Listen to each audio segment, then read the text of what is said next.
दुरूद शरीफ पढ़िए सल्लल्लाहु अलैहि नबी वालिही सल्लल्लाहु अलैहि वसल्लम सलातुन व सलामुन अलैका या रसूलल्लाह सल्लल्लाहु तआला अलैहि वसल्लम लकल हम्दु या अल्लाह वस्सलातु वस्सलामु अलैका या रसूलल्लाह सल्लल्लाहु तआला अलैहि वसल्लम अम्मा बाद फ़अऊज़ु बिल्लाहि मिनश शैतानिर रजीम बिस्मिल्लाहिर रहमानिर रहीम व इज़ अख़ज़ल्लाहु मीसाक़न नबिय्यीना लमा आतैतुकुम मिन किताबिन व हिकमह सुम्मा जाअकुम रसूलुम मुसद्दिक़ुल लिमा मअकुम सदक़ल्लाहुल मौलानाल अज़ीम व सदक़ रसूलुहुन नबियुल मकीनुल करीम व नहनु अला ज़ालिका लमिनश शाहिदीन व शाकिरीन वल्हम्दुलिल्लाहि रब्बिल आलमीन।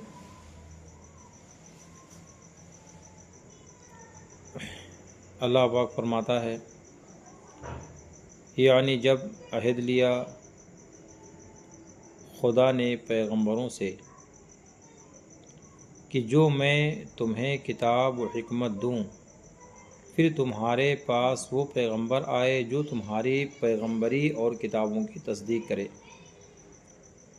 लतुमिनुन्ना बिही वला तंसुरन्नहु, तो तुम उस पर ज़रूर ईमान लाना और उसकी मदद करना। फिर इरशाद हुआ, अक़ररतुम व अख़ज़तुम अला ज़ालिकुम इसरी, क्या तुमने इकरार किया, क्या तुमने इकरार किया, क्या इस शर्त पर मेरा ज़िम्मा लिया। क़ालू अक़ररना, अर्ज़ किया हमने इकरार किया। इरशाद हुआ, फ़शहदू, एक दूसरे पर गवाह रहो। व अना मअकुम मिनश शाहिदीन, और मैं भी तुम्हारे साथ गवाहों में से हूँ। अब हज़रत अल्लामा नक़ी अली ख़ान अलैहिर्रहमा इसकी वजाहत करते हुए इरशाद फरमाते हैं कि हर चंद गवाही उनकी काफ़ी थी, मगर जो कि ये मामला महबूब का था, इसलिए फरमाया इस मामला का मैं भी गवाह हूँ। यानी अल्लाह ताला ने सिर्फ इसी पर बस ना फरमाया कि तमाम नबियों की रसूलों की रूहों से वादा करवाया कि तुम लोग गवाह रहना, वो गवाही काफ़ी थी, मगर ये करम बालाए करम है कि अल्लाह ताला इरशाद फरमाता है कि मैं भी इस मामले में गवाह हूँ। इस मामले में, हाँ, जिस तरह हज़रत यूसुफ को दूध पीते बच्चे की और हज़रत मरियम को ईसा की गवाही से लोगों की बदगुमानी से निजात बख्शी। जब हज़रत आयशा पर बुहतान उठा, खुद उनकी पाकदामनी की गवाही दी। किसने? अल्लाह ताला किसने गवाही दिया? और 17 आयतें नाजिल फरमाई। सूरह नूर शरीफ में कितनी आयतें नाजिल फरमाई? 17 आयतें नाजिल फरमाई।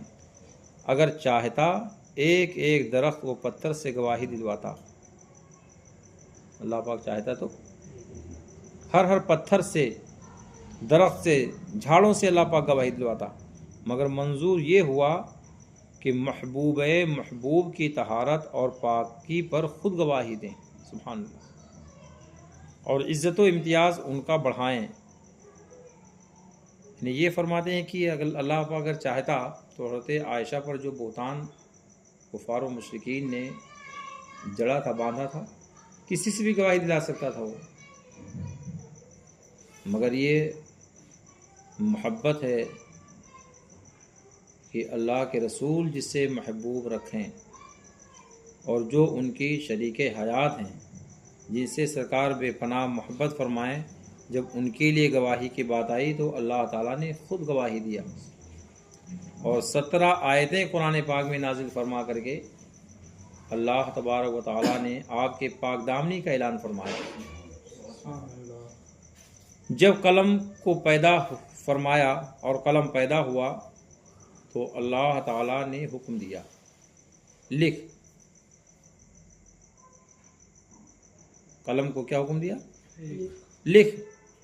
इस खिताब की हैबत से 1000 बरस तक कांपता रहा। अल्लाह, आप सोचो ज़रा मुसलमानों की कि अल्लाह के हुक्म से कितने लोग गफलत करते हैं, कितने लोग दूरी बना करके रखते हैं।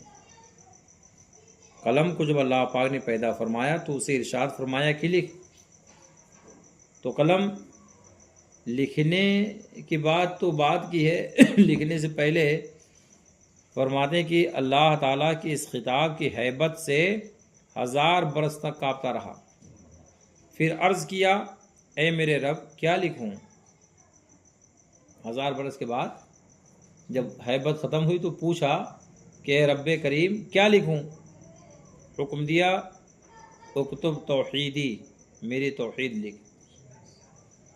कलम ने लौह पर लिखा, तख्ते पर लौह क्या लिखा, ला इलाहा इल्लल्लाह,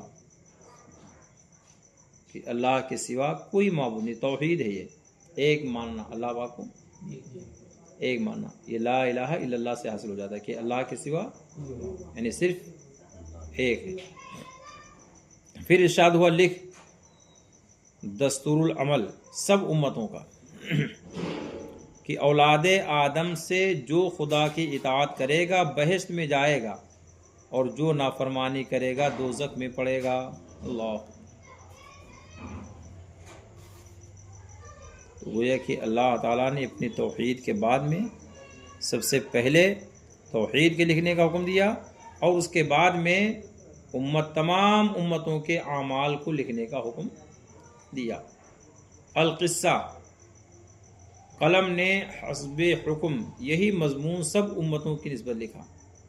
जब इस उम्मत की बारी आई, किसकी बारी आई, हुजूर की उम्मत की, सुभान अल्लाह, किसकी उम्मत की बारी आई, जब हुजूर की उम्मत की बारी आई, कलम ने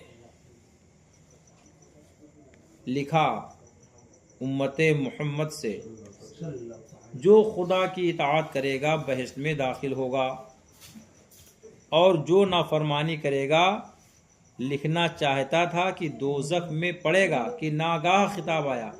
अल्लाह, इसे और उम्मतों के बारे में जो लिखा तो क्या लिखा कि जो अच्छे अमाल करेगा वो जन्नत में जाएगा और जिसके अमाल अच्छे नहीं होंगे, नाफरमानी करेगा, वो जहन्नम में पड़ेगा, दोज़ख में पड़ेगा। ये लिख दिया किसने, कलम ने।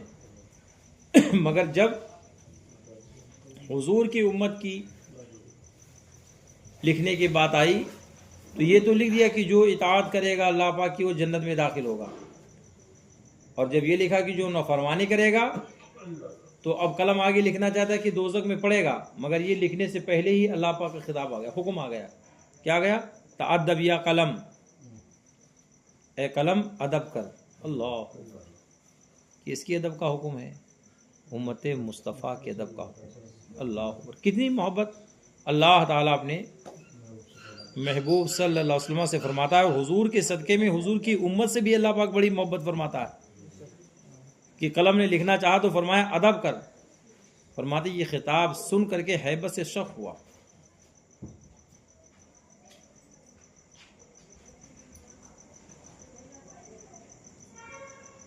हैबत से वो कलम शक हो गया, फट गया। फिर दस्ते कुदरत से कत्तो लगा। अल्लाह, किससे, अब कलम से कि नहीं, दस्ते कुदरत से, अल्लाह पाक के दस्ते कुदरत से, जैसा उसकी शान के लायक है। क्या लिखा, कत्तो, और हुक्म हुआ लिख, उम्मतुहु मुज़निबतुन व रब्बुल गफूर, उम्मत गुनहगार है और परवरदिगार आलम बख्शने वाला है। यानी अगरचे वो गुनाह करते हैं मगर हम उन पर नजर रहमत रखते हैं। सुभान अल्लाह, उधर से खता है, उधर से अफू अता है। ए गुनहगाराने उम्मत, गौर करो तुम्हारा मालिक तुम पर किस कदर मेहरबान है। अल्लाह ताला उम्मत मुस्तफ़ा पर कितना मेहरबान है कि कलम जब ये लिखने पर आए कि हाँ जो नाफरमानी करेगा उसको दोज़ख में पड़ेगा, वो दोज़ख में पड़ेगा, तो अल्लाह पाक कलम को हुक्म फरमाए ना ऐसा ना लिखना, अदब कर, ये मेरे महबूब की उम्मत है, ऐसा जुमला मत लिख, ये मेरे हबीब की उम्मत की बात है, ये और उम्मतों की तरह नहीं है, ये मेरे महबूब की उम्मत है, लिहाजा ज़रूरी है कि अदब कर। तो कलम सुना तो हैबत से तो वो कलम शक हो गया, उसके अंदर ताब ना रही कि वो लिखे। फिर अल्लाह ताला ने दस्ते कुदरत से लिखा, कत्तो लगा करके लिखा कि कभी हमेशा वो जन्नत में जहन्नम में नहीं रहेगा, बल्कि गुनहगार भी होगा। तो मेरे महबूब की उम्मत गुनहगार है, तो मैं तो बख्शने वाला मेहरबान हूँ। मूसा अलैहिस्सलाम को बआ इस्मतो तहारत हुक्म होता है, लन तरानी। मूसा अलैहिस्सलाम बहुत बड़े जलील क़द्र अल्लाह के नबी और रसूल हैं। अल्लाह की बारगाह में बहुत उनको कुर्ब हासिल है, यहाँ तक कि अल्लाह पाक उनसे बराह रास्त गुफ्तगू फरमाता है, बातचीत अल्लाह पाक से वो करते हैं मूसा अलैहिस्सलाम। तो इतने कमाल और इतने इस्मतो तहारत के बावजूद जब मूसा अलैहिस्सलाम ने अल्लाह पाक की बारगाह में अर्ज़ किया कि ए परवरदिगार आलम, मैं तुझे देखना चाहता हूँ, मैं तेरी ज़ियारत करना चाहता हूँ, तो अल्लाह पाक ने क्या फरमाया, लन तरानी, तुम मुझे नहीं देख सकते। और तुम्हें बावजूद लौसे मासियत खिताब होता है। मूसा अलैहिस्सलाम से क्या अल्लाह फरमाता है, लन तरानी। और प्यारे मुस्तफ़ा की उम्मत से अल्लाह पाक क्या फरमाता है, अदऊनी अस्तजिब लकुम, ए मेरे महबूब की उम्मत, तुम मुझे पुकारो, मैं तुम्हें जवाब दूंगा। सुभान अल्लाह। तुम मुझसे दुआ करो, मैं तुम्हारी दुआओं को कबूल करूंगा। तुम मुझसे मांगो, मैं तुम्हारी मांग को पूरी करूंगा। ये कौन फरमाता है? आवाज़ से बोलो, अल्लाह पाक फरमाता है। कौन फरमाता है? मूसा अलैहिस्सलाम इतने बड़े जलील क़द्र अल्लाह के नबी अर्ज़ करें, मौला मैं तुझे देखना चाहता हूँ, तो अल्लाह पाक फरमाए, लन तरानी, नहीं देख सकते। और यहाँ उम्मत गुनहगार है, ना फरमान है, ना अबकार है, उसके बावजूद भी गायत लुत्फ़ करम है रब्बे कायनात का कि अपने बंदों से फरमाता है, अदऊनी, अपने महबूब की उम्मत से फरमाता है, अदऊनी, मुझे पुकारो, मुझसे दुआ करो। तो अब इसके अंदर कोई ख़ास लोग नहीं जिक्र किए गए कि ख़ास लोगों की दुआ मुराद है। ये सेगा जो है आम है, अदऊ ये जमा के लिए है। मतलब ये है कि जो भी उम्मत मुस्तफ़ा में है वो परहेजगार हों या ना परहेजगार हों, अच्छे हों या बुरे हों, जो अल्लाह ताला को पुकारेगा, अल्लाह पाक सबकी पुकार सुनेगा और उनकी पुकार के मुताबिक उन्हें जवाब भी अता फरमाएगा। आदम अलैहिस्सलाम को बसब्बे ये ख़ता के बहश्त से बाहर लाया। एक ख़ता इज्तिहादी वाक़ई हुई थी, इज्तिहाद में ख़ता हुआ था, गुनाह वाला नहीं था, इज्तिहाद में। और बंदा जब इज्तिहाद करता है और उसमें गलती करता है तो अल्लाह ताला उस गलती पर भी सवाब अता फरमाता है।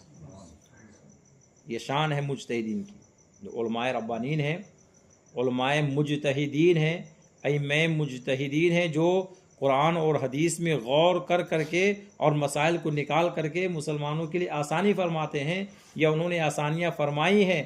तो अल्लाह ताला उन पर करम फरमाता है कि जो इज्तिहाद करते हैं, ख़ता भी करते हैं, तो अल्लाह पाक सवाब अता फरमाता है। अल्लामा नकी अली खान अलैहि फरमाते कि आदम अलैहिस्सलाम को एक ख़ताए इज्तिहादी के सबब बहश्त से बाहर दुनिया में भेज दिया, और तुम्हें ए उम्मत मुस्तफ़ा, तुम्हें बावजूद 1000 गुनाहों के जन्नत में दाखिल फरमाएगा। वहाँ एक इज्तिहाद में ख़ता हुई तो जन्नत से बाहर, और यहाँ हज़ारों गलतियाँ तुम्हारी हैं, हज़ारों खामियाँ तुम्हारी हैं, गुनहगार हैं, उसके बावजूद भी अल्लाह ताला तुम्हें जन्नत में दाखिल फरमाएगा। मगर उस जगह से फजल व बुजुर्गी हमारी अंबिया पर लाजिम नहीं आती। ये जो बयान फरमाते हैं, इससे हज़रत अल्लामा नकी अलैहि इरशाद फरमाते हैं कि कोई ये ना समझ ले कि हाँ फिर तो हमारी फजीलत अंबिया किराम पर हो गई। नहीं, फरमाते हैं इस जगह से फजल व बुजुर्गी हमारी अंबिया पर लाजिम नहीं आई कि कमाल असली व तुफ़ैली में फ़र्क ज़ाहिर है। वहाँ जो उनको कमाल हासिल है, बुजुर्गी हासिल है, बड़ाई हासिल है, वो ख़ुद उनकी ज़ात में है, अल्लाह ताला की अता से। और हम लोगों को जो हासिल है तो हमारी ज़ात में नहीं है, ये प्यारे मुस्तफ़ा के सदक़े में हमको मिल रही है, हमारे ज़ात में वो नहीं है। हमें जो बुजुर्गी या हमको जो अल्लाह पाक फैज़ अता फरमाता है वो प्यारे मुस्तफ़ा सल्लल्लाहु अलैहि वसल्लम के सदक़े और तुफ़ैल में अता फरमाता है। तो कोई ये ना समझ ले कि हाँ हम बड़े हो गए मौज़ूल अंबिया किराम से, ये हमारी फ़जीलत बढ़ गई अंबिया किराम पर, नहीं, उनकी फ़जीलत और उनका कमाल ख़ुद उनके ज़ात में अल्लाह पाक ने अता फरमाया। और यहाँ हम लोग ये हुजूर के सदक़े में, लिहाजा हम अंबिया किराम से, हाँ, लिहाजा जो ये कहे कि कभी कभार उम्मती, बसा औकात उम्मती नबी से मर्तबे आमाल में बढ़ जाता है, मौज़ल्लाह रब्बिल आलमीन। ये कितनी बड़ी बात है, कितनी बेकार बात है ये।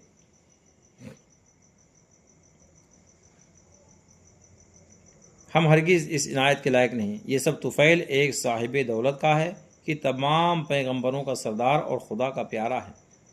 आदम अलैहिस्सलाम को खिताब होता है, लौला मुहम्मदुन मा खलक़तुका वला अर्दन वला समा, अगर मोहम्मद ना होता सल्लल्लाहु अलैहि वसल्लम, ए आदम तुझे पैदा ना करता और ज़मीन व आसमान ना बनाता मैं।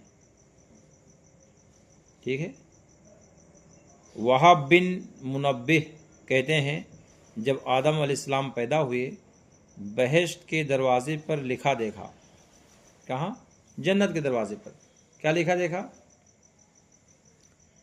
ला इलाहा इल्लल्लाह मुहम्मदुर रसूलुल्लाह सल्लल्लाहु अलैहि वसल्लम। अर्ज़ किया, इलाही क्या तूने किसी को मुझसे ज़्यादा बुज़ुर्ग पैदा फरमाया? हज़रत आदम अलैहिस्सलाम ने जब देखा जन्नत के दरवाज़ों पर कि अल्लाह पाक के नाम के साथ एक नाम और लिखा हुआ है मुहम्मदुर रसूलुल्लाह सल्लल्लाहु अलैहि वसल्लम, तो अल्लाह पाक की बारगाह में हज़रत मूसा अलैहिस्सलाम ने ये सवाल किया था, अर्ज़ किया था कि परवरदिगार आलम, क्या तूने मुझसे ज़्यादा भी किसी को बुज़ुर्ग बनाया है? तो अल्लाह पाक ने फरमाया हाँ, और वो तेरी औलाद में है। बुज़ुर्ग तो मैंने तुझसे बनाया है मगर वो तेरी औलाद में है। अगर वो ना होता मैं तुझे पैदा ना करता, अगर वो ना होता तो मैं तुझे, वो था तो मैंने तुझे पैदा किया। अल्लाह अकबर। जब भी हमारे इमाम फरमाते हैं वो ना थे तो कुछ ना था। क्या फरमाते हैं?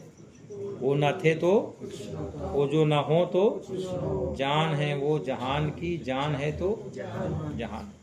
अल्लाह अकबर। कितनी मोहब्बत फरमाते अल्लाह पाक फरमाता अपने महबूब से जी कि अल्लाह पाक इरशाद फरमाता है कि मैंने जो कुछ बनाया पैदा किया। अब सोचो कि आदम अलैहिस्सलाम जो सारे इंसानों के बाप हैं, जब उनसे अल्लाह पाक फरमाता है कि आदम अगर मुझे अपने महबूब को पैदा ना करना होता तो मैं तुझे पैदा ना करता। गोया कि मैंने तुझे जो पैदा किया है तो अपने महबूब के सदक़े में पैदा किया है। अगर अपने महबूब को पैदा ना करना होता तो मैं पैदा ही नहीं करता। रिवायत है कि जब नूर मुक़द्दस आपका आदम अलैहिस्सलाम की पेशानी में रखा गया तो आदम अलैहिस्सलाम ने अर्ज़ किया, या इलाही ये नूर कैसा है? जन्नत में जब हज़रत आदम अलैहिस्सलाम को पैदा फरमाया तो अल्लाह ताला ने हज़रत आदम अलैहिस्सलाम की पेशानी में हुजूर का नूर रखा। किसका नूर रखा? हुजूर अकरम सल्लल्लाहु अलैहि वसल्लम का नूर रखा। तो हज़रत आदम अलैहिस्सलाम ने अर्ज़ किया था कि इलाही ये नूर कैसा है? तो अल्लाह पाक ने इरशाद फरमाया, ये नूर उस पैगंबर का है कि सब पैगंबरों का सरदार है और तेरी औलाद में सबसे बेहतर है। रफ्ता रफ्ता उस नूर ने आदम अलैहिस्सलाम के तमाम आज़ा में सरायत की और उनका जिस्म नूर का पुतला बन गया। और जब पूरा जिस्म नूरे मुस्तफ़ा से मामूर हो गया, फरमाते फिर हुजूर के ताज़ीम के वास्ते, उस नूर के ताज़ीम के वास्ते अल्लाह ताला ने आदम अलैहिस्सलाम को फ़रिश्तों से सजदा कराने का हुक्म दिया। सुभान अल्लाह। जब वो नूरे मुस्तफ़ा सैयदना आदम अलैहिस्सलाम के पूरे जिस्म पाक में सरायत कर गया तो रब्बे कायनात ने हज़रत जिब्रील से और तमाम फ़रिश्तों को हुक्म फरमाया कि अब आदम को सजदा करो। फिर तो आदम अलैहिस्सलाम के सजदे का हुक्म सब फ़रिश्तों को हुआ और अस्माए मखलूक सिखाकर मलए आला का उस्ताद बनाया और उनसे उस नूर की हिफाजत का अहदनामा लिखाया।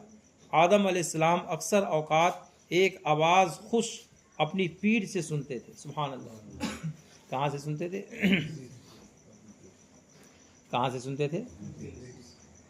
अपनी पीठ की जानिब से। क्या सुनते थे? एक बड़ी प्यारी आवाज़। अर्ज़ किया, इलाही आवाज़ कैसी है? क्या क्या कहा? ए परवरदिगार आलम, ये आवाज़ कैसी जो मेरी पीठ की जानिब से इतनी हसीन और जमील खूबसूरत बेहतरीन आवाज़ आ रही, ये आवाज़ कैसी है? जवाब हुआ, ये तस्बीह ख़ातमुल अंबिया की है। सुभान अल्लाह। जो नबियों के सबसे आखिरी नबी हैं, ये उनकी तस्बीह है। तेरी पुश्त से पैदा करूँगा और असलाब तय्यबा ताहिरा में रखूँगा।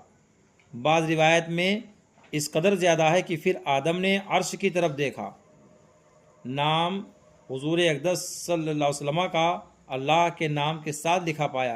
अर्ज़ किया, इलाही ये कौन है जिसका नाम तूने अपने नाम के साथ लिखा है? इरशाद हुआ, ये पैगंबरों का सरदार और तेरा फर्जंद है। कौन है वो? पैगंबरों का सरदार और तेरा फर्जंद है। जब हज़रत आदम अलैहिस्सलाम बहश्त से बाहर अजब तरह की वहशत में मुब्तला हुई। जन्नत से कहाँ है? जन्नत से कहाँ है? आवाज़ से बोलिए। सरंदीप पहाड़ी पर। कहाँ तशरीफ लाए? आज कहाँ सरंदीप है? आवाज़ से बोलिए। आवाज़ से बोलिए। श्रीलंका पहले कहाँ था? इंडिया में था। कहाँ था? हाँ, तो खुशकिस्मत हैं इंडिया वाले कि अल्लाह ताला ने सबसे पहले अपने नूर को इंडिया में उतारा था। किसको? हिंदुस्तानियों को। अल्लाह ताला ने सबसे पहले हुजूर के नूर को हिंदुस्तान में उतारा था, हज़रत मूसा अलैहिस्सलाम की पेशानी में। तो हम लोग मुबारकबाद के मुस्तहिक हैं कि नहीं मुस्तहिक हैं? और ये फजीलत और शराफत अल्लाह पाक ने हम और आपको अता फरमाई है। जब हज़रत आदम अलैहिस्सलाम बहश्त से बाहर आए तो एक बड़ी अजीब तरह की वहशत में मुब्तला हुए। नागा हज़रत जिब्राइल अलैहिस्सलाम ने पुकार कर कहा, अल्लाहु अकबर, अल्लाहु अकबर, अशहदु अल्ला इलाहा इल्लल्लाह, अशहदु अल्ला इलाहा इल्लल्लाह, अशहदु अन्ना मुहम्मदुर रसूलुल्लाह, अशहदु अन्ना मुहम्मदुर रसूलुल्लाह सल्लल्लाहु अलैहि वसल्लम। इन कलिमात की बरकत से वहशत उनकी जाती रही। जो दिल में वहशत से घबराहट थी वो ख़त्म हो गई, मगर अपने कसूर पर रात दिन रोते और इस्तिग़फ़ार तौबा करते। अल्लाह ऐ अज़ीज़, गौर करो, अबुल बशर जिनको परवरदिगार आलम ने अपने दस्ते कुदरत से बनाया, अल्लाह ताला ने जिनको अपने दस्ते कुदरत से बनाया और फरिश्तों से सजदा कराया। तशरीफ़ इन्नल्लाह अस्तफ़ा आदमा से मुशर्रफ और खिलअत व अल्लमा आदम अल अस्मा कुल्लहा से मुमताज़ फरमाया। कैसी शराफत कि अल्लाह पाक फरमाता है, इन्नल्लाह अस्तफ़ा आदम, कि अल्लाह ताला ने सब में हज़रत आदम अलैहिस्सलाम को चुन लिया। तो इस जुमले मुबारका से अल्लाह पाक ने हज़रत आदम को मुशर्रफ फरमाया और उसके बाद खिलअत व इनाम ये अता फरमाया कि इरशाद फरमाया, अल्लमा आदम अल अस्मा कुल्लहा, कि हमने आदम को तमाम चीज़ों के नाम सिखा दिए। ये शराफत व बुजुर्गी अल्लाह पाक ने हज़रत आदम अलैहिस्सलाम को अता फरमाया। बहश्त उनको जागीर बख्शी, बहश्त जागीर में अता फरमाया और फहरिस्त रसूलों की उनके नाम से शुरू की कि जब रसूलों के नाम लिखे जाने लगे तो सबसे पहला नाम, आवाज़ से बोलिए, सबसे पहला नाम किसका था? आदम अलैहिस्सलाम का। एक लग़्ज़िश के सबब, वो भी ख़ता इज्तिहादी। कैसी ख़ता थी? इज्तिहाद किया उन्होंने अपने अक्ल के ज़रिए से, तो इज्तिहाद में थोड़ी सी चूक हुई तो उस ख़ताए इज्तिहादी के सबब रोज़ो शब रोते। कब रोते थे? रोज़ सब बोले तो आवाज़ से बोलिए, सुबह शाम, दिन रात भैया। खाली सुबह रो लिए, रात शाम को रो लिए, खत्म नहीं, रात और दिन रोते थे। इसमें सुबह भी आ गई और शाम भी आ गई। और सुबह शाम बोलेंगे तो रात दिन उसके अंदर नहीं आएंगे, वो ये खास वक्त होता है सुबह का शाम का, मगर रात दिन बोलेंगे तो सब आ जाएगा। फरमाते कि रात और दिन रोते और शर्म की वजह से आसमान की तरफ आंख ना उठाते थे। अल्लाह,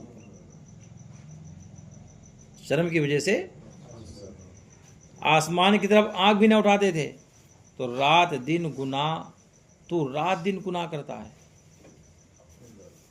आप फरमाते हैं अल्लामा नक़वी अली कलमा कि आप तू रात दिन, ए बंदे खुदा, तू रात दिन गुनाह करता है और एक साअत भी अपने हाल पर नहीं रोता है। एक लम्हा भी तेरे आंख से आंसू नहीं निकलते हैं। ये हम रोज़ कितने गुनाह करते हैं, हमसे कौन सी गलती हो जाती है, कौन सा रुकन हमसे छूट जाता है, कौन सी नमाज हमसे छूट जाती है, कौन सी शरीयत के ख़िलाफ़ बातें हमसे निकल जाती हैं। फरमाते तो एक साअत भी अपने हाल पर नहीं रोता, तो ऐश व इशरत में मशगूल और ज़मीन व आसमान तेरे मातम में गिरियाँ व मलूल। अगर तमाम जहान के आंसू जमा किए जाएं, उनके आंसुओं के बराबर ना हो सकें। कहते हैं आदम अलैहिस्सलाम अपनी हालत पर 300 बरस रोए। अल्लाह, कितने साल? 1-2 साल, 3 साल, 300 साल, कितने? 300 साल, मगर रहमत इलाही उनकी तरफ मुतवज्जे ना हुई। अल्लाह, 300 साल तक रोते रहे, मगर अल्लाह की रहमत उनके यानी मुतवज्जे ना हुई। हर चंद तौबा करते, कबूल ना होती। हैरान थे क्या करें। नागाह ख्याल आया कि मैंने अर्श के दरवाजे पर लिखा देखा था, ला इलाहा इल्लल्लाह मुहम्मदुर रसूलुल्लाह।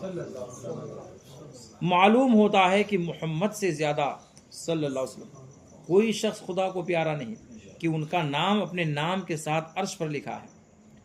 इसी को अपनी बख्शिश का वसीला किया चाहिए। ये तसव्वुर फरमाकर अल्लाह पाक की बारगाह में अर्ज़ किया, इलाही बतुफ़ैल मोहम्मद के सल्लल्लाहु अलैहि वसल्लम उसके बाप पर रहम फरमा। अल्लाह, क्या फरमाते हैं परवरदिगार आलम, हुजूर के तुफ़ैल, उसके बाप, में बाप हूँ, मेरा बेटा है, हुजूर के तुफ़ैल, उसके बाप पे रहम फरमा। हुक्म हुआ, ए आदम, तूने मोहम्मद को कैसे पहचाना? सुभान अल्लाह। आज का कोई वहाबी होता तो खड़ से एतराज़ करता कि देखो अल्लाह पाक को गैब नहीं है। ज़हन हाजिर है? आवाज़ से बोलो, क्या हाजिर है? कौन पूछ रहा है? आवाज़ से बोलिए, किससे पूछ रहा है? क्या पूछ रहा है? कि तुझे कैसे मालूम हुआ? मोहम्मद को तूने कैसे जाना? मोहम्मद को तूने कैसे पहचाना? ये कौन पूछ रहा है? आवाज़ से बोलो, किससे पूछ रहा है? हाँ, इसका मतलब ये है कि अल्लाह ताला को गैब का इल्म नहीं था। मौज़ रब्बिल आलमीन। अगर कोई बदअक़ीदा तबलीगी जमात वाला, वहाबी, देवबंदी, खबीस, जो रसूलुल्लाह सल्लल्लाहु अलैहि वसल्लम के शान पाक में गुस्ताखी करते हैं और ये कहते हैं कि रसूलुल्लाह को पीठ के पीछे का इल्म नहीं था। हुजूर ने अगर किसी से पूछ लिया कि हाँ बताओ ये क्या है, तो सीधा डायरेक्ट बोल देते कि हुजूर को गैब का इल्म नहीं। अगर गैब का इल्म होता तो हुजूर क्यों पूछते लोगों से? नादानो, किसी चीज़ का किसी से पूछना क्या ये इस बात पे दलालत करता है कि वो चीज़ नहीं जानता है? उस्ताद अपने शागिर्दों से सवाल करता है तो क्या उस्ताद जवाब नहीं जानता है? उस्ताद जवाब जानता है, फिर भी शागिर्दों से सवाल क्यों करता है? उनके इल्म में इजाफा के लिए, उनके। ऐसे ही हुजूर मुस्तफ़ा जान रहमत ने सहाबा से अगर कभी कोई चीज़ पूछा तो ये नहीं उसका मतलब है कि हुजूर को नहीं मालूम था इसलिए पूछ रहे थे। अगर ये एतराज़ करोगे तो फिर यहाँ एतराज़ क्या करो, यहाँ क्या करोगे कि अल्लाह ताला ने हज़रत आदम से पूछा तो अल्लाह ताला को गैब का इल्म नहीं था? मौज़ूद नहीं, अल्लाह ताला तो आलिमुल गैबी व शहादा है। उसकी शान तो अलीमु बिज़ाति सुदूर है। हमारे दिलों में जो वसवसे होने वाले हैं, जो हो रहे हैं, हो चुके नहीं, जो होने वाले हैं, अल्लाह ताला उसे भी जानता है, सुभान अल्लाह। मगर ये कमाल मोहब्बत है कि जब आदम अलैहिस्सलाम ने ये वसीला पेश किया तो अल्लाह पाक ने फरमाया कि तूने कैसे जाना मोहम्मद को? अर्ज़ किया इलाही, मैंने बहश्त में ला इलाहा इल्लल्लाह मुहम्मदुर रसूलुल्लाह लिखा देखा था। इससे साबित होता है कि वो तुझे सब मखलूक से ज़्यादा प्यारा है, तूने उसका नाम अपने नाम के बराबर लिखा है। खिताब आया, क्या खिताब आया? अल्लाह पाक ने फरमाया, क्या फरमाया? ए आदम, मुझे अपनी इज़्ज़तो जलाल की कसम, अगर तू मोहम्मद के वसीले से सब ज़मीनों आसमान वालों के गुनाह बख्शवाता तो सबको बख्श दे देता। ए आदम, तू अगर मेरे महबूब के वसीले से आसमान और ज़मीन में जितने गुनहगार हैं उन सब के गुनाहों को बख्शवाता तो मैं सब के गुनाहों को बख्श देता और शफाअत उनकी तेरे हक़ में कबूल फरमाता। ए आदम, वो तेरी औलाद में सबसे पिछला पैगंबर होगा और तुझे उसके तुफैल पैदा किया है। तेरी औलाद तो है वो, मगर मैंने तुझको उसी के तुफैल पैदा किया है। तू कुन्नियत अपनी अबू मोहम्मद कर। सुभान अल्लाह, क्या फरमाया अल्लाह पाक ने कि तू नाम तेरा आदम है मगर कुन्नियत तेरी अबू मोहम्मद है। इसलिए हज़रत आदम अलैहिस्सलाम की कुन्नियत क्या है? और हमारे हुजूर की कुन्नियत क्या है? अबुल कासिम। हुजूर की कुन्नियत क्या है? हुजूर का नाम तो रख सकते हैं मगर हुजूर की कुन्नियत नहीं रख सकते। हुजूर का नाम मगर कोई अबुल कासिम नहीं रख सकता अपना नाम, इसलिए कि मेरे आका की कुन्नियत है, कुन्नियत रखने से मना फरमा दिया। समझ में आया? जब आदम ने हज़रत हव्वा से इरादे कुर्बत किया, करीब होने का इरादा फरमाया, किससे? हज़रत हव्वा रज़ी अल्लाह ताला अन्हा से अल्लाह ताला ने हज़रत आदम के तस्कीन क़ल्ब के लिए, किसके लिए? दिल के सुकून के लिए। जिन हज़रात की शादी हो गई गौर से सुने, और जिनकी नहीं हुई वो भी सुन ले, हो सकता है काम दे उनको भी। अल्लाह ताला ने औरतों को किस लिए पैदा फरमाया है? आवाज़ से बोलिए, किसके लिए? आवाज़ ही नहीं यार, जिनकी शादी हुई वो तो बोले ना कम से कम, कि आप लोगों को सुकून नहीं मिलता है क्या? अल्लाह ताला ने औरतों को मर्दों के दिल के सुकून के लिए पैदा फरमाया है। समझ में आया? तो औरतों के साथ हुस्ने मुआशरत बरतो। अल्लाह पाक फरमाता है वआशिरुहुन्ना बिल मारूफ, औरतों के साथ में हुस्ने मुआशरत के साथ पेश आओ। नौकरानी के लिए ना समझो खाली नौकरानी घर की, कि उठाकर पूरे घर वालों का कपड़ा उठा करके भर के रख दो टब में कि चल धो, काम खत्म तेरा। रात दिन खाली उनको बस काम में, खाना बनाना, बड़े बड़े कपड़ों के गठर पूरे घर में, अगर 4-10 फैमिली वाले हैं तो सारे फैमिली वालों के कपड़ा खाली एक ही औरत के हवाले करना। घर में अगर बहनें भी कपड़ा धोने लायक ना तो बहन कपड़ा में हाथ लगा दी तो गुनाह हो जाएगा। तो दूसरे के बच्चे ना वो धुलेगी तो सब जाए, सब अच्छा, बहन अगर धुलेगी तो गुनाह हो जाएगा। बहुत सारे घर ऐसे हैं जहाँ घरों में बहनें भी रहती हैं, बराबर औरतों के बराबर उम्र की रहती बहनें, बहन एक काम नहीं और वो बच्ची आकर के सारा काम घर का करती। क्या है ये उसने मुआशरत है? फिर ये कहेंगे कि हाँ हजरत वो तो ससुराल वाले ऐसा बोल रहे हैं, वो मेरे ससुर ऐसा बोल रहे हैं, वो मेरी सास ऐसी बोल रही हैं। भाई बोलने का मौका कौन दे रहा है?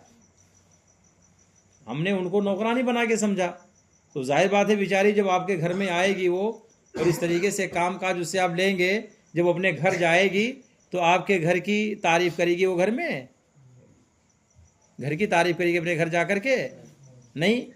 और जब घर की तारीफ नहीं करेगी, अपने दुख को जब बयान करेगी तो वो भी तो किसी की लाडली है। आपकी बहन, आपकी बेटी आपकी लाडली है, वो बच्ची भी तो अपने माँ बाप की लाडली है। उसके माँ बाप अगर सुनेंगे तो उनके माँ बाप का दिल बड़ा खुशी से चौड़ा हो जाएगा कि हाँ बड़ा अच्छा सुलूक मेरी बच्ची के साथ हो रहा है।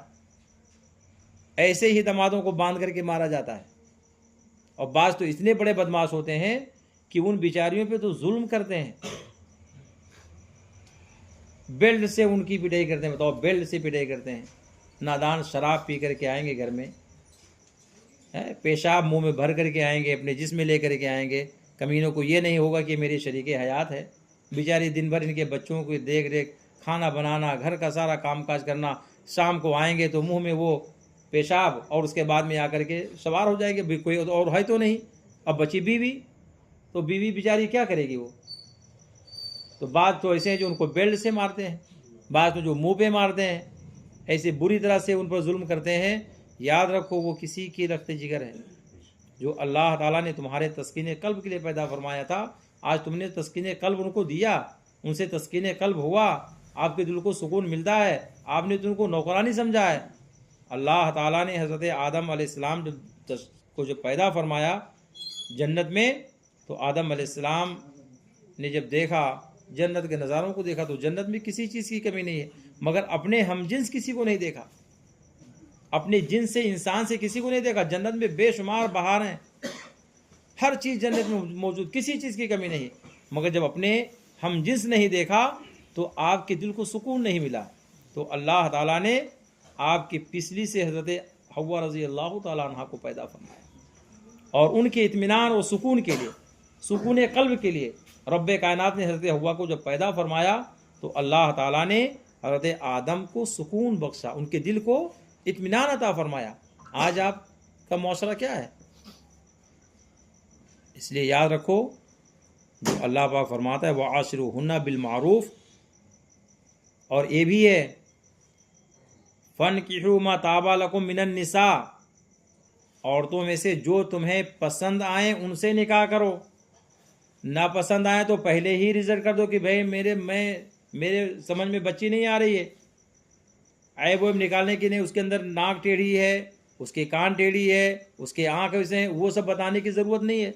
सीधा ये बोल देने के भाई हमको समझ में नहीं आ रही, सबसे नक्स मत निकालो, इसलिए कि अल्लाह पाक ने उसको पैदा किया है, कहीं ना कहीं उसके लिए अल्लाह पाक रिश्ता अता फरमाएगा। समझ में नहीं आता है तो भाई हमारे समझ में नहीं आ रहा है, बस बात ख़त्म। कुरान क्यों फरमाता है फ़न की मताबा लकुम, जो तुम्हारे लिए पसंद आए ऐसी औरतों से निकाह करो ताकि तुम्हारी ज़िंदगी अच्छी रहे, आपकी ज़िंदगी कामयाब रहे। कल ये नहीं बोलना कि हाँ ये तो मेरे समझ में नहीं आ रही है। कैसे से हालात पेश आ जाते हैं, कुछ तो ऐसे बेचारे बोल देते हैं कि ये तो मेरे माँ बाप ने कर लिया था। अबे बेवकूफ़ कहेगा, माँ बाप कर लिया था तो बोलना था ना तुझे माँ बाप को कि मैं देखूंगा तब करूंगा। इसलिए कि कुरान फरमाता है ना, कुरान ने फरमाता है फ़न क्यों माता वालों में कि तुम्हारे माँ बाप देख ले तब करो, तुम्हारे रिश्तेदार देख ले तब करो। कुरान तुम्हें फरमाता है फ़न क्यों माता वालकुम, तुम्हें जो पसंद आए उनसे करो। और मुस्तफ़ा जान रहमत ने भी ये इरशाद फरमाया है कि जब किसी को निकाह का पैगाम दो उससे पहले देख लो। ये शरीयत ने इजाज़त दी है, आपके बाप को देखने की इजाज़त नहीं दी है, रिश्तेदारों को देखने की इजाज़त नहीं दी है, आपके बहनोइयों को देखने की इजाज़त नहीं दी, आपके भाइयों को देखने की इजाज़त नहीं दी है, आपको दी है। आप देखो, अगर पसंद आए तो निकाह का पैगाम भेजो, नहीं पसंद आए मेरी समझ में नहीं आ रहा है। और जब पसंद आ जाए, निकाह हो जाए, तब अल्लाह पाक फरमाता है वह आशिरुहुन्ना बिल मारूफ, कि हुस्न मुआशरत के साथ में पेश आओ, नौकरानी समझ करके मत रखो, जुल्म मत करो औरतों पर, इसलिए कि वो भी किसी की लख्ते जिगर होती, नाजों की पली हुई वो भी होती हैं। अपने माँ बाप की मोहब्बत को छोड़ करके वो तुम्हारे मोहब्बत में तुम्हारे घर में आती हैं। आप अगर उनको मोहब्बत नहीं दोगे तो कौन उनको मोहब्बत देगा। आप उनके साथ नहीं पेश आओगे तो कौन उनके साथ में पेश आएगा। और आज सबसे बड़ा अलमिया है ये, सबसे बड़ा बदमाश ये है मोबाइल। हाँ, बेचारे दिन भर तो रहेंगे बाहर, कोई मजदूरी में है, कोई कारोबार में है, कोई दुकान में है, और कुछ नहीं तो दोस्तों के साथ लेफ्ट और राइट में बेचारे गुजारते हैं। कोई कारोबार भी नहीं है, कोई मजदूरी नहीं, तो सारा दिन घूमेंगे जा करके। क्या है भाई, घर पे रहो अपने जा करके, नहीं कोई कारोबार है नहीं कोई काम है तो घर पे 2-4 घंटा जा करके गुजारो, कुछ देखो। अगर कोई छोटा बच्चा तो उसको भी कम से कम खिला लो कोई, वो सब कुछ नहीं। रात में पहुँचे तो बेचारे, अब औरत ने खाना बनाया, सब कुछ किया, खाना खाए, पानी पिए, अब जब बिस्तर पे गए तो ये मोबाइल, और उससे ज़्यादा होगा तो उठा करके ये लगा लेते हैं कान में, उठा के घुसा लिए, काम ख़त्म। अब बीवी कुछ बोले तो कुछ भी नहीं पता, बच्चा भी अगर रोए तो कुछ भी नहीं पता, माँ बाप भी अगर देंगे, माँ बाप तो सोचेंगे भाई कि बच्चा अपने घर में है, न को बोलने का, भाई अपने बाल बच्चों के साथ लेटा है, क्यों उनको डिस्टर्ब करने का। और यहाँ जनाब आली का हाल क्या है कि कान में लगाए हुए हैं, मोबाइल हाथ में है, अब कहाँ बीवी कहाँ लड़के, उसी में कहीं नींद आगे चले गए। अब बेचारी वो किससे बात करेगी? ये जो समझा रहा हूं समझ में आ रहा है कि नहीं आ रहा है जी? वो औरत तुम्हारी शरीके हयात है, जिंदगी की शरीक है। शरीके हयात बोलते कि नहीं बोलते हैं? जिंदगी की शरीक है। तो कौन सी जिंदगी की शरीक है आपकी भाई? जिस वक्त में कम से कम उससे 2-4 जुमले बोलना चाहिए, बैठ करके बात करना चाहिए, कुछ खाना चाहिए, हाल खैरियत पूछना चाहिए, उसमें आपके पास ये मोबाइल है, कान में आपके वो लगे हुए हैं। अब आप सारा काम खत्म, अब सो गए तो बेचारी क्या करेगी? अब उसको तो कुड़ते कुड़ते कहीं नींद आ गई तो आ गई, वरना तो सुबह फिक्र रहेगी नहीं उठेंगे तो सास सुबह आकर के दरवाज़ा खटखटाए, अभी नहीं उठ रहा, अभी नहीं उठी, इतना टाइम हो गया, ये हो गया, दुनिया भर की बेचारी, वो तो खाली उसी में परेशान। इसलिए नौजवानों, मुआशरे की तबाही और बर्बादी का सबब क्या होता है? शरीयत मुस्तफ़ा पर अमल ना होने की वजह से होता है। इसमें देखो क्या फरमाया है अल्लाह पाक, क्या इरशाद फरमाता है कि जब आदम अलैहिस्सलाम ने चाहा कि हज़रत हव्वा रज़ी अल्लाह ताला अन्हा के करीब जाएं, समझ में आया? एक चीज़ और बता देता हूँ, उसको सुन लो, जहन में रख लो। जो बच्चे हो ना छोटे छोटे और जो जवान हो भी सुन लें। जो आपके माँ बाप का कमरा हो उसमें उनकी इजाज़त के बगैर मत जाया करो। समझ में आया? जो माँ बाप की ख्वाबगाह है उसकी ताज़ीम फ़र्ज़ है, अदब उस पर ज़रूरी है आप पर, कि आपको ऐसे जाने की इजाज़त नहीं है कि दरवाज़ा आप खोलो चले जाओ।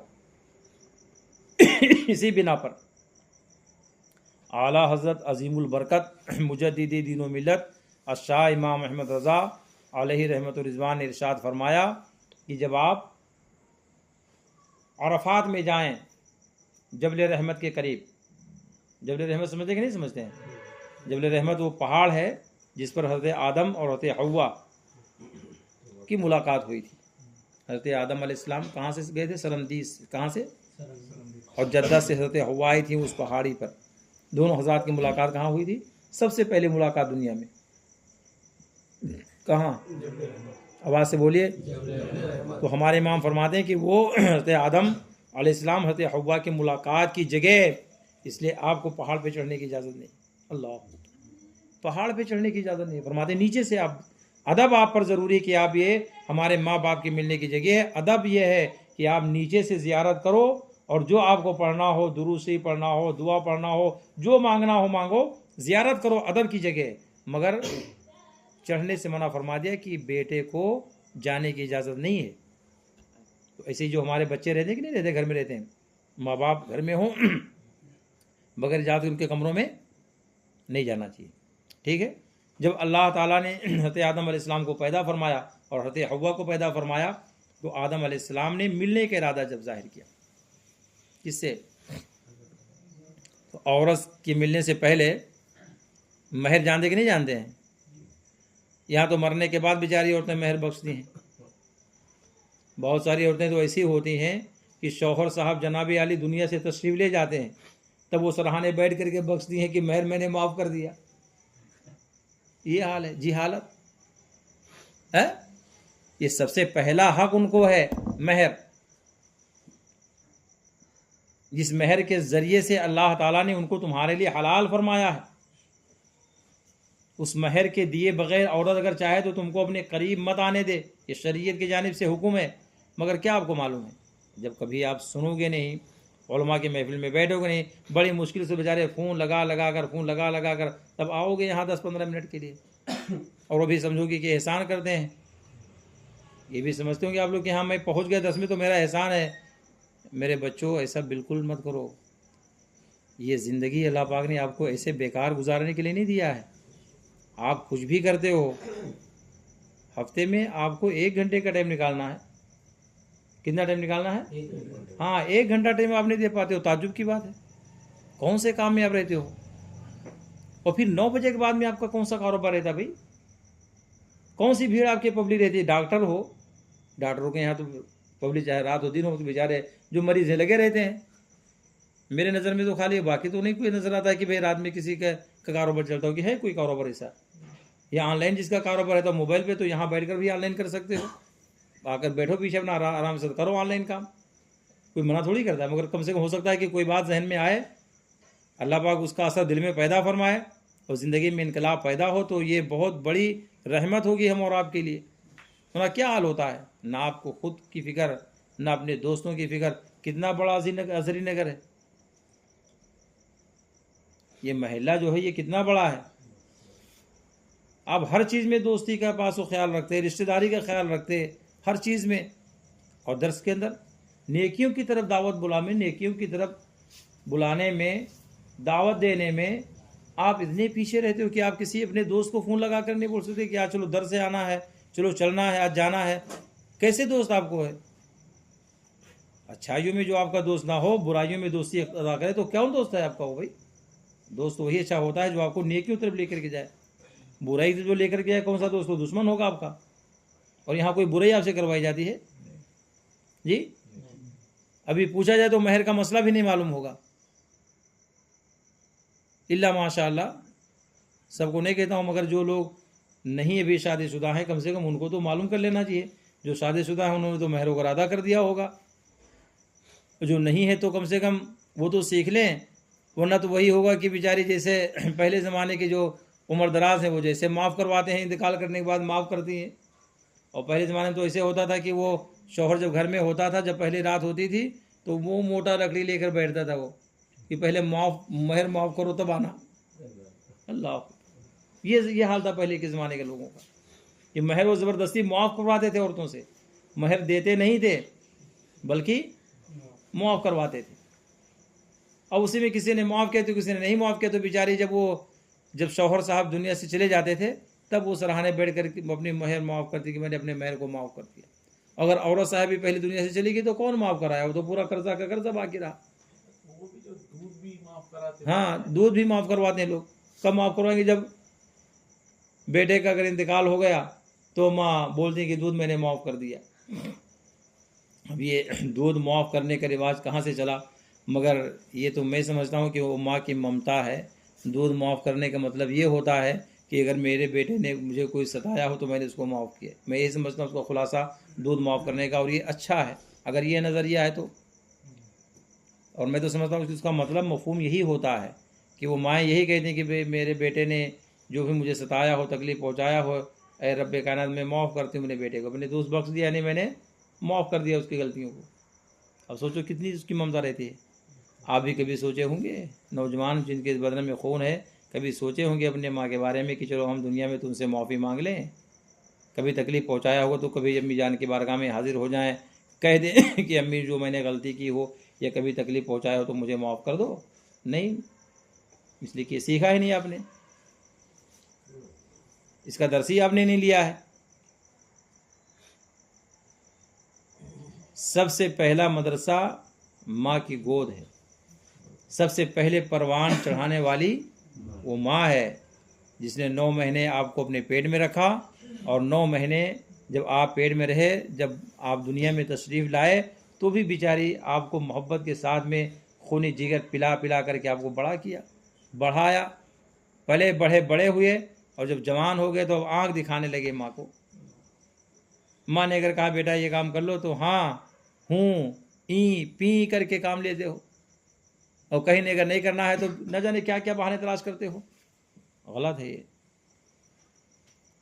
गुफ्तगू दूसरी तरफ जाएगी। ये कह रहा था मैं कि जब आदम अलैहिस्सलाम ने हज़रत हव्वा से करीब होने का इरादा फरमाया तो खिताब हुआ। क्या खिताब हुआ? अल्लाह पाक ने इरशाद फरमाया कि बेअदाए महर हाथ ना लगाना।